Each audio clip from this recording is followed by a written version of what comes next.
Good afternoon everyone. Welcome to the practical session of extension 242 and today's topic is elasticity of demand. Elasticity of demand means it's a price elasticity of demand. Okay. What is elasticity? So first of all let's understand what is elasticity. Elasticity is a measure of variable sensitivity to a change in another variable. Most commonly this sensitivity is the change in price relative changes in other factors. In business and economics, elasticity refers to the degree to which individuals, consumers, or producers change their demand or the amount supplied in response to price or income changes. It is predominantly used to assess the change in consumer demand as a result of a change in a good or service price. Okay elasticity एक variable आहे, sensitive variable आहे. म्हणजे कसं की suppose एक वस्तू जर change झाली तर त्याच्यामुळे दुसरी वस्तू आपोआप चेंज होणार. म्हणजे डिमांड चेंज झाला तर त्यामध्ये त्याची प्राइस ही चेंज होणार. ही जी सिच्युएशन आहे ही काय असते, इलॅस्टिसिटी असते. Elasticity is an economic measure of how sensitive an economic factor is to another. For example, changes in price to supply or demand, or changes in demand to changes in income. Okay. म्हणजे जेव्हा change होतो price मध्ये त्याचा automatically कशावर effect होतो, सप्लायवर effect होतो आणि डिमांडवरही effect होतो. ठीक आहे. तसंच आहे changes in demand to changes in income. डिमांडमध्ये जर चेंज झाले तर त्याच्यामुळे कशावर पण चेंज होतो, इन्कमवर पण चेंज होतो. ठीक आहे. If demand for a good or service is relatively static even when the price changes, demand is said to be inelastic. ठीक आहे.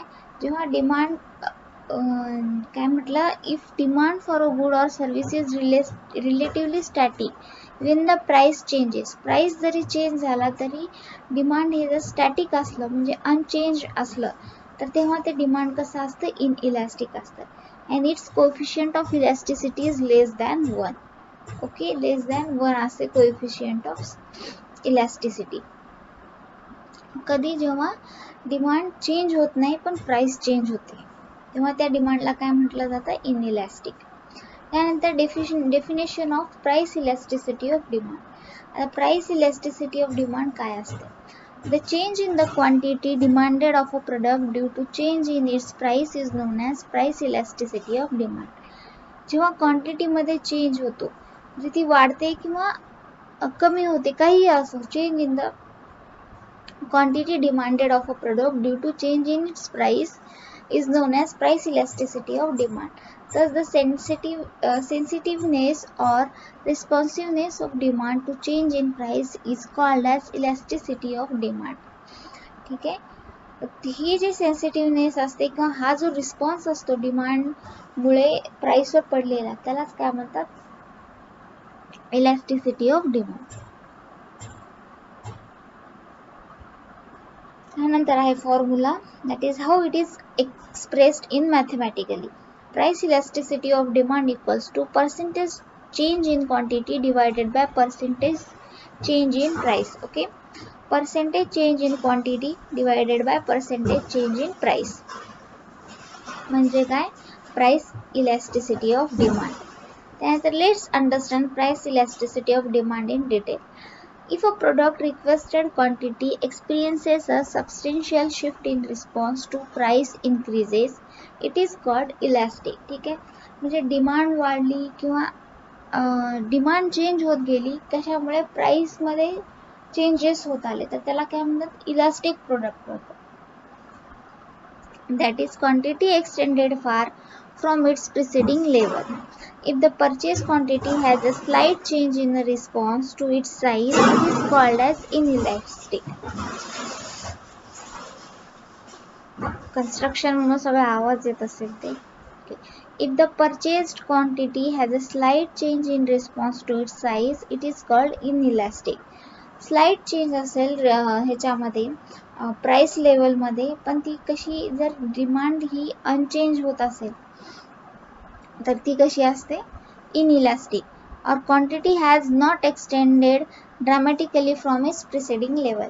जे पहिली जी त्याची प्राइस होती किंवा पहिली जी डिमांड होती तेवढीच आता ही असली तर ती वस्तू कशी असते, ती असते इनइलॅस्टिक. ओके, आणि त्यामध्ये जर चेंज होत गेला तर तेव्हा ते प्रोडक्ट इलॅस्टिक असते. The easier a shopper can replace one product with a rising price for another, the more the price will drop and becomes elastic. ठीक आहे, जर तो शॉपर विनाकारण जर त्या प्रोडक्टची प्राइस इन्क्रीज करत असेल तर कसं होणार, त्या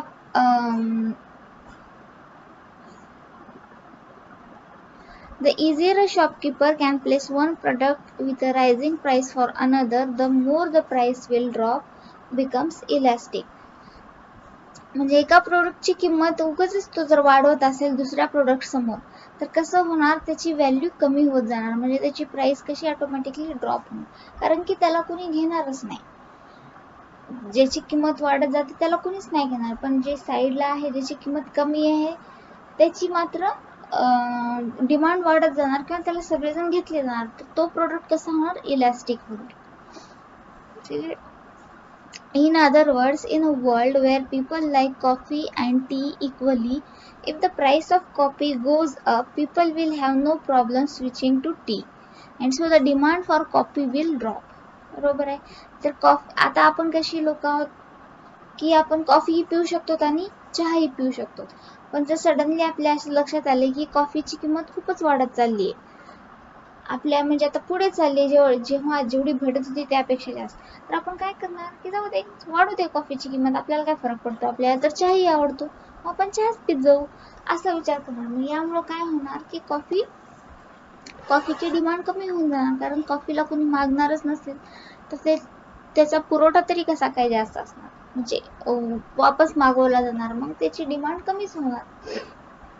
त्यामुळे that is because coffee and tea are soon as good alternatives to each other. म्हणजे हे जे होतं ना, वन प्रोडक्टची किंमत वाढवतो दुसऱ्या प्रोडक्टच्या प्रमाणामध्ये, तर ते हेच एक्झाम्पल होतं. ठीक आहे, the more discriminatory a transaction is, the higher the elasticity, the more the quantity will decrease in response to price increases. So if you are considering purchasing a new washing machine but the existing one is still working, it's just old and outdated. ठीक आहे, म्हणजे कसं असं, तुम्ही जर आता नवीन washing machine घ्यायला गेलात पण तुमच्याकडे जी ऑलरेडी आहे ती कामही करत आहे, पण फक्त फरक काय, ती एकतर जुनी आहे आणि आउटडेटेड आहे. मग तसंच ह्याच्यात पण होतं, जेव्हा हायर इलॅस्टिसिटी होते तेव्हा कसं होतं, क्वांटिटी मात्र ही डिक्रीज होत जाते. कशाच्या रिस्पॉन्समध्ये, प्राइसच्या रिस्पॉन्समध्ये. ठीक आहे, if the cost of new washing machines are rising, you are likely to skip the immediate purchase and just wait until price go down or when the existing machine completely stops working. ठीक आहे, जेव्हा मशीन्सच्या price जास्त झालेल्या असतात तेव्हा आपण काय विचार करणार, जाऊ दे जेव्हा प्राइस कमी होतील तेव्हा घेऊया, नाहीतर जोपर्यंत आपली ती जुनी मशीन आहे तोपर्यंत ती कम्प्लिटली जोपर्यंत स्टॉप होत नाही तोपर्यंत आपण नवीन घेण्याच्या ह्याच्याकडे जाणारच नाही. ठीक आहे, फॅक्टर्स अफेक्टिंग डिमांड इलॅस्टिसिटी. तर कोणते कोणते फॅक्टर्स आहेत जे डिमांड इलॅस्टिसिटीला अफेक्ट करतात ते पाहूया. There are 3 main factors that influences a good price elasticity of demand. Availability of substitutes. In general, the more good substitutes there are, the more elastic the demand will be. ठीक आहे, जर जास्त substitute असतील गुड्सला, प्रोडक्ट्सला, तर तिथं कसं काय होणार, तर तिथं मोर इलॅस्टिसिटी डिमांड असते. Okay, for example, if the price of a cup of coffee went up by $0.25, consumers might replace their morning coffee fix with a cup of strong tea. जर एका कप कॉफीची किंमत $0.25 जर वाढली, $0.25 जर वाढली, तर मग लोक काय करणार, त्यांच्या कॉफीची जी ही होती सवय होती तर ती एका स्ट्रॉंग कपच्या टीनं संपवून देणार, ते म्हणजे की चहा प्यायला सुरू करणार. दिस means coffee is an elastic good because a small increase in price will cause a large decrease in demand, as consumers start buying more tea instead of coffee. ठीक आहे, म्हणजे जो it means that coffee is an elastic good because small increase in price will cause a large decrease in demand. थोड्याच प्रमाणामध्ये वाढलं होतं इथं किंमत, तरी सुद्धा आपण काय केलं, स्विच केलं टी कडे. ठीक आहे, म्हणजे ह्याची डिमांड कमीच झाली ना, मग ओव्हरऑल कॉफीची डिमांड कमीच होणार. त्यामुळे हे कसं आहे, एक चांगलं बेटर इलॅस्टिक ह्याचं गुड एक्झाम्पल आहे. ठीक आहे, हे इलॅस्टिक प्रोडक्ट आहे याचं.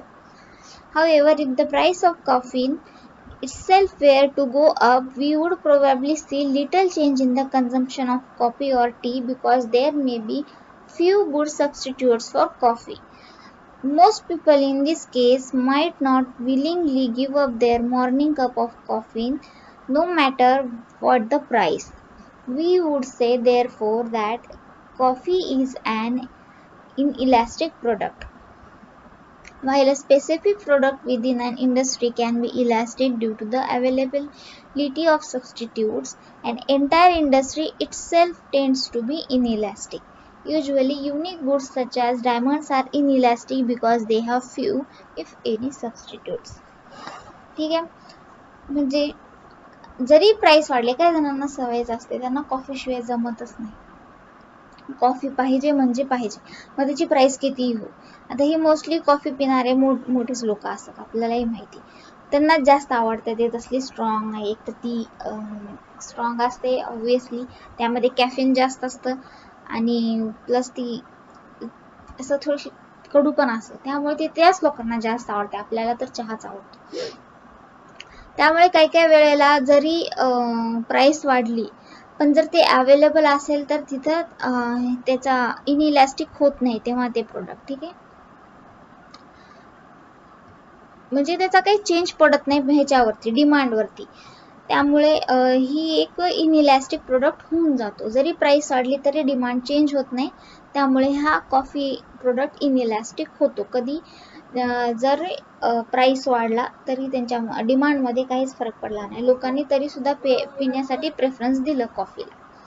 ठीक आहे, डायमंडचंही तसंच आहे. डायमंड पण हा एक युनिक प्रोडक्ट आहे, ह्याला काही सबस्टिट्यूट नाही. जसं आता कॉफीला सबस्टिट्यूट टी होतं, पण डायमंडला सबस्टिट्यूट काही आहे का? हा जाऊ दे, हिरा नाही, हिऱ्याची जागी आपण दुसरं काहीतरी घेऊया. नाही, हिरा हिराच आहे, हिऱ्याला काही सबस्टिट्यूट नाहीये कोणताच. त्यामुळे हा सुद्धा इनइलॅस्टिक मध्येच होतो. जरी हिऱ्याची किंमत वाढली तरी डिमांडमध्ये काही फरक पडतो का? ज्यांना हिरा घ्यायचा आहे ते हिरा घेतातच. ठीक आहे, मिडल क्लासचं नाही, हाय क्लासचं बोलण्याचं. मग त्यांना जर हिरे घ्यायचेच आहेत, त्याची किंमत किती हो, ते त्याची डिमांड करणार आणि त्याप्रमाणे त्याला घेणारच. ठीक आहे, त्यामुळे हिरा सुद्धा इनइलॅस्टिक प्रोडक्ट मध्ये, गुड्स मध्ये येतो. ठीक आहे, त्यानंतर नेसेसिटी. ॲज वी सॉ अबाउट, ते वॉशिंग मशीनचं पाहिलं, नेसेसिटी मध्ये येतो का नाही वॉशिंग मशीन. जर तुमची वॉशिंग मशीन कम्प्लिटली बंद पडली तर तुमच्याकडे पर्यायच राहत नाही त्याला नवीन घेण्याशिवाय. मग जरी प्राइस वाढली तरी तुम्हाला तिथं जाऊन ते घ्यावंच लागेल. If something is needed for survival or comfort, people will continue to pay higher price for it. For example, people need to get to work or drive for a number of reasons. Therefore, even if the price of gas doubles or even triples, people will still need to fill up their tanks. सध्याची condition तर आपली तशीच झालेली आहे. Gas म्हणजे त्यामध्ये काय तर पेट्रोल डिझेल ह्या सर्व वस्तू येतात. आता गॅस आपला घरचा एलपीजी गॅस पण म्हणलं तरी, तर ह्यांची किंमत कितीही वाढली तरी ह्या कशा गरजेच्या वस्तू आहेत, ह्या आपल्याला पाहिजेच असतात. कुठेही बाहेर जायचं असतं, इमर्जन्सी असते, आपण कंटिन्यू घरात तर बसून राहू नाही शकत. मग तेव्हा आपण आपले टँक्स फुल करणारच झालो. गॅस सिलेंडर कितीही प्राइस वाढली तरी आपल्याला घ्यावंच लागतात ते. त्यामुळे कसं हे नेसेसिटी मध्ये येतं. मग ह्याच्यामुळे सुद्धा प्राइस ऑफ इलॅस्टिसिटी अफेक्ट होते. ठीक आहे, ह्या फॅक्टरमुळे, नेसेसिटीमुळे. Time. The third influential factor is time. If the price of cigarettes goes up to $2 per pack, a smoker with very few available substitutes will most likely continue buying their daily cigarettes. ठीक आहे, म्हणजे जरी एका cigarette पॅकवर जर $2 त्याची किंमत वाढली तरी सुद्धा, आता किती झालं, $2 म्हणजे किती, $1ची किंमत आहे 80 का 85 झाली, तर किंमत तर वाढतच आहे डॉलर टू रुपीजच्या ह्याच्यामध्ये. तर मग आता 80च्या डबल 160 रुपीज जरी त्या पॅकची किंमत झाली तरी सुद्धा ज्याला ते पाहिजेच आहे, ज्यांना लागतं ते मात्र घेणारच झाले. ठीक आहे. This means that tobacco is inelastic because the change in price will not have a significant influence on the quantity demanded. ठीक आहे. जरी त्याची प्राइस वाढली तरी घेणारे लोक घेणारच. ज्यांना घ्यायचं आहे ते घेतात, ज्यांच्याकडे ज्यांची सवय नाही ते घेणारच नाही. प्राइस वाढो कमी हो, ज्याची आधीपासूनच त्याची जर डिमांड तेवढी होती, क्वांटिटी तेवढी लागत होती, तेवढीच आत्ताही येत असेल तर तिथे काही चेंज झालाय का? नाही. मग ही सुद्धा फॅक्टर अफेक्ट करतो. However, if that smoker finds that they cannot afford to spend the extra $2 per day and begins to kick the habit over a period of time, the price of cigarettes for that consumer becomes elastic in the long run. ठीक आहे. पण जर थोड्या दिवसांनी त्याच्या असं लक्षात आलं की आपल्याला 160 रुपये देणं खूपच महागात पडायला बाबा एका दिवसामध्ये, तर आता आपण ही हॅबिट बंदच करून टाकूया, सिगरेट स्मोकिंग करणं सोडून देऊया. पण ह्याला खूप पिरियड ऑफ टाइम जावा लागतो, कारण की हा आज विचार केला आणि लगे उद्यापासून बंद केला असं होत नाही. ही एक लत आहे. त्यामुळे त्यांना ते काळांतरानेच त्यांच्याकडून ते सुटलं जाणार. ठीक आहे. त्यामुळे ही कशी आहे, लॉंग रन मधली एक मग ते हळूहळू इलॅस्टिक होत जाणार.